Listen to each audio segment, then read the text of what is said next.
Points will give those in the game the chance to voice their opinions. On the weekend when the Premiership kicked off, some words of warning for the clubs who've spent big.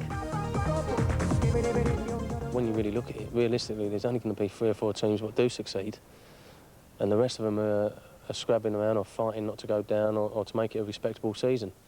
And they're all having a punt, and they're all spending enormous amounts of money. I think the frightening thing for some of them clubs is if they do get relegated. Because if they get relegated and they get perhaps stuck with the wage structure of a Premier League club, it's very difficult, and it is very difficult to bounce straight back. I think, you know, fans who support Premiership clubs, they don't care. They go, what's my team doing? Is my team bought anyone? Everybody else has bought one. What are we doing? But basically what's happened this summer is most of the transfers in the Premiership have been in-house. You get Newcastle buying Fernandez and Barton off the Premiership. And it's either been that sort of transfer, Premiership to Premiership, or you've ended up getting players coming in from Europe where the money's gone out of the country.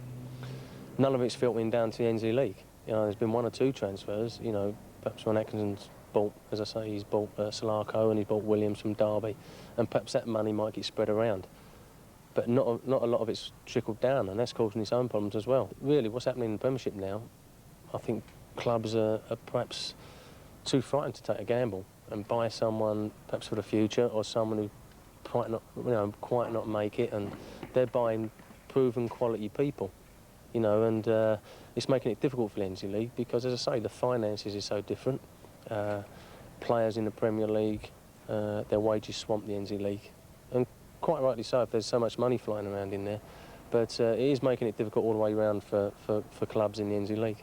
I look at the Italian League and they're asking their main players to take wage cuts, and some of their main players are coming to England, as I said, which was unheard of, you know, years ago. So perhaps we are at the top end of the market at the moment, and you know, someone or some clubs are going to get their fingers burnt and may not recover. I don't know.